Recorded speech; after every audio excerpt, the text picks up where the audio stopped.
चला तर आज खूप दिवसातून असं काही वातावरण दिसत होतं, म्हणजे की आज पाऊस नव्हता. 8 दिवसानंतर असं ऊन पडलेलं होतं. म्हणून म्हटलं चला आज झाड पुसून घेऊया. आणि इथे खालीच मला झाडाची पूजा करायला जायचं होतं. तर आमच्याकडे ना लहान मुलं असतील ना ज्या घरात, म्हणजे प्रत्येकाच्याच घरात असतात, तर त्याचं ना झाड पुजतात. म्हणजे छोट्या बाबळीचं झाड असतं ना, त्याची पूजा करतात. तर त्याचीच तयारी आज माझी चाललेली होती. तर तुमच्याकडे पण हे जी पूजा करतात का नाही ती मला नक्की सांगा. तर त्याच्यासाठी काय काय लागतं ते पण मी तुम्हाला दाखवते. तर त्याच्या अगोदर मी ते डाळ भात लावून घेतला, कारण डाळ भात पण त्याला नैवेद्यावर असतो. आणि म्हटलं चला आता पीठ मळून घेऊयात. आणि शंभूचे पप्पा सकाळीच गेले होते, तर त्यांच्यासाठी डब्बा वगैरे मी बनवून दिलेला होता. चपाती भाजी सगळं त्यांना दिलेलं होतं. तर इथे आता फक्त नैवेद्यापुरतंच मला बनवायचं होतं आणि त्याच्यासाठी पीठ मळत होते. पण हे माझं बघा बाळ मध्ये आलं, तो येणार म्हणजे येणारच. आणि मला तुला हेल्प करायची म्हणे. आणि हेल्प करायची म्हणून म्हणून तो थोडं थोडं पाणी टाकत होता. आणि थोड्या थोड्या ह्याच्यामध्ये पीठ झालं पातळ, कारण घट्ट लागतं, कारण इथे फळमुटका बनवायचं आहे मला. आणि मग काय नंतर थोडंसं पीठ टाकून त्याला घट्ट बनवलं मी. आणि मग इथे ना आता फळमुटका बनवायला घेतला होता मी. पण फळमुटका 5-7 असं काही बनवतात. फळमुटका नैवेद्य असतो तळलेला त्याला.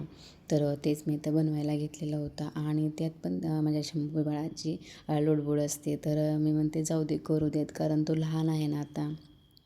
लहान आहे तोपर्यंतच तो मध्ये मध्ये येणार आहे.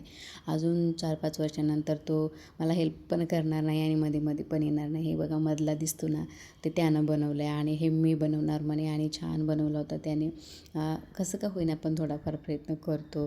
तर ठीक आहे म्हटलं, बनवतो आणि मी तुला खायला देते म्हणून त्याला बनवू दिलं मी. तर त्याने पण बऱ्यापैकी बनवलं होतं. तर इथे ना फळमुटका बनवून घेतला होता मी. आणि असं पाण्यामध्ये त्याला उकळवायचं. तर पाण्यामध्ये उकळल्यानंतर ना थोडेसे हरभरे पण त्याच्यावरती टाकायचे. कोणी गहू टाकतं, कोणी हरभरे टाकतं. आम्ही हरभरेच टाकतो, त्याचा मान असतो म्हणून. आणि मग तोपर्यंत शिजतायत, तोपर्यंत म्हटलं चला आपण आता नैवेद्य करून घेऊयात. नैवेद्य पण तळलेला असतो आमच्याकडे. तर त्याच्यासाठीच मी नैवेद्य बनवत होते. आणि माझं बाळ ना त्याच्यामध्ये पण मला हेल्प करू लागत होता. तर हे बघा नैवेद्य बनवायचे होते मला. पण नाही, तू जसं बनवतेस ना मला तसंच नैवेद्य बनवायचं. आणि तू कसं गोल गोल बनवतेस ना तसंच मला गोल गोल पण करायचं. म्हटलं चल कर, तुला जसं बनवायचं ना तसं बनवतो. कारण तसं मध्ये लुडबुड पण केलं ना तरी पण मला चांगलं वाटतं. आणि कधी कधी राग पण येतो.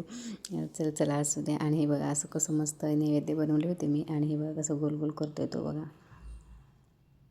तर इथे मी अर्ध्या लाटले होते नैवेद्य. आणि म्हटलं चला आता हे उकडलेलं आहे तर ते पाण्यामधून काढून घेऊयात आपण. त्याच्यामध्ये ना थोडंसं थंड पाणी टाकायचं, म्हणजे ते एकमेकांना चिटकणार नाहीत. आणि माझ्याकडून काय झालं, थोडंसं पाणी कमी पडलं आणि ते 1-2 नैवेद्य ना असे चिटकले खाली. आणि ते नंतर मी काढले चमच्याने. आणि लगेच मी तळायला घेतल्या पुऱ्या. पुऱ्या नैवेद्य काय म्हणतात ते. आणि कसं असतं ना आमच्याकडे या ह्याच्यामध्ये ना जास्त तर तांदूळ ज्याची भाजी असते ना त्याला जास्त मान असतो. तर तेच असते, पण ते मला काही भेटली नाही. आता पावसामुळे ते लोक बोलले की आम्ही आणत नाहीत, कारण खराब होते भाजी लगेच, म्हणून त्याने आणलीच नव्हती. म्हटलं चला जे आहे ते आता आपण ठेवूया नैवेद्यावरती. आणि मग इथे नैवेद्य ते तळून झाले होते माझे. आणि दुसरी तयारी करायला घेतली मी. तर इथे वस्त्रमाळ करायली होते मी. नाळापुडी पण असते त्याला. नाळापुडी म्हणजे काय असतं, तर हळदी कुंकू बुक्का असतो. आणि ते एकत्र त्याची म्हणजे पुड्या बांधायच्या आणि त्याला दोऱ्याने असं गुंडाळायचं. तर ते असतो आमच्याकडे. आता रात्रीच करून ठेवतात, पण माझं काही फिक्स नव्हतं आता पूजा करणार म्हणून आज मी. तर आता सकाळीच करायला घेतलं. आणि हिरवं ब्लाऊज पिसाचा असा छोटासा तुकडा असतो, त्याच्यावरती ओटी भरायची, ओटीचं सामान, पुन्हा पान सुपारी हे असतं. पण पान पण भेटले नाहीत मला. म्हटलं चला जे आहे ते. आणि विशेष म्हणजे इथे झाड पण नव्हतं भेटलं आम्हाला. मी खूप शोधलं इथे झाड, पण झाडच नाही भेटलं. आणि शंभूच्या पप्पांना पण सुट्टी नव्हती. त्याच्यामुळे म्हटलं चला आता आत्याने सांगितलं की त्याच्या नावाने असं कर तू, कारण आपल्याकडे करतात, तर तू कर पूजा म्हणून. तर त्याच्या नावानेच मी पूजा केलेली होती. आणि असा हे बघा दोरा दिसतो ना, तर तो दोरा घ्यायचा. म्हणजे प्रत्येकाच्या घरामध्ये जेवढे माणसं आहेत ना तेवढ्याला ते बांधतात हातामध्ये. तर तो असा गुंडाळून त्याच्यावरती पुडीवरती ठेवायचा. आणि ते दाखवायचं, हळदी कुंकू तिथे ठेवायचं, असं असतं. तर इथं दिवे पाजळण्यासाठी मी वाती पण केल्या होत्या, छोट्या छोट्या. मोठ्या होत्या पण कारण दिवे आपले छोटे असतात, मग मोठ्या वाती काय करायचं म्हणून अशा छोट्या छोट्या वाती बनवलेल्या होत्या म्हणे आणि त्याच्यामध्ये तूप टाकलं होतं. इथूनच सगळं तयारी करून घेतली होती मी. तर हे बघा तुम्हाला दाखवते ताटामध्ये मी काय काय घेतले ते. पान सुपारी म्हणजे पान तर नाहीत भेटले मला, तर ते ओटीचं सगळं सामान असतं ते हिरवा फीस म्हणजे हिरवा तुकडा असतो तो. नंतर कोणी कोणी अंडं पण ठेवतं, पण आता अंडा नव्हतं पण मी लिंबू घेतला. नंतर दिवा, अगरबत्ती, वस्त्रमाळ, पंचपाळ, काडेपेटी, पाणी आणि तांदूळला मी असं घेतलं होतं कारण सांडू नये म्हणून. कारण असं घेतलं असतं ना तर सांडलं असतं, जेव्हा म्हणलं असं कॅरी बॅगमध्ये घेऊयात. आणि असा नैवेद्य भरला होता. भाजी नव्हती तर थोडंसं वेगळं दिसत होतं आणि सेपरेट असतो नैवेद्य, पण मी असं एकावरती एक ठेवलं होतं कारण ते उचलताना पुन्हा मला उचलता येणार नाही म्हणून. आणि थोडंसं भात पण घेतलेलं होतं प्लेटमध्ये. म्हणजे काय असतं ना की तिथं पूजा केली ना तर 1-2 घास खायचे असतात, त्याच्यामुळे ते घेतलं होतं मी ताटामध्ये. आणि आम्ही नंतर निघालो. मला साडी घालायची होती, पण म्हटलं आता ऊन पडलेलं आहे आणि पटकन आपण जाऊन येऊयात. कारण काय होतं ना, ऊन जरी पडलं तरी पाऊस कधी येतो काही सांगता येत नाही. मग आज पाऊस नव्हता म्हणून पूजा करून घेतली. म्हणे हे बघा एवढं तिथं दिसते ना, तरी ते एकही झाड मला सापडलं नाही. आणि बाभळीचं झाड असेल ना तर त्याच्या बिया पडून ती छोटे छोटे झाडं येतात, पण इथे बाभळीचं झाडच नाही, त्याच्यामुळे छोटं झाड पण आलेलं नव्हतं. पण त्याच्या नावाने मी इथं पूजा केली. आणि या महिन्यात आषाढ महिन्यात नाही पूजा करतातच. तर देवीची ओटी भरतात आपल्या, किंवा आपली जी गावाची देवी असते ना त्याला आधी पूजा असते. पण आता इथे कुठं देवीची पूजा करणार म्हणून मी असं डायरेक्ट केलं. आणि एक फूल सापडलं होतं झाडाला, ते पण घेऊन आले. हे बघा असं पूजा वगैरे मांडायची आणि असं तिथं नाडापोडी ठेवायची, त्याला नाडापोडी म्हणतात. तर इथे ना दिवे लावायला मला खूप वेळ लागला कारण हवा होती आणि दिवा काही लागतच नव्हता. त्याच्यात भरपूर वेळ गेला माझा.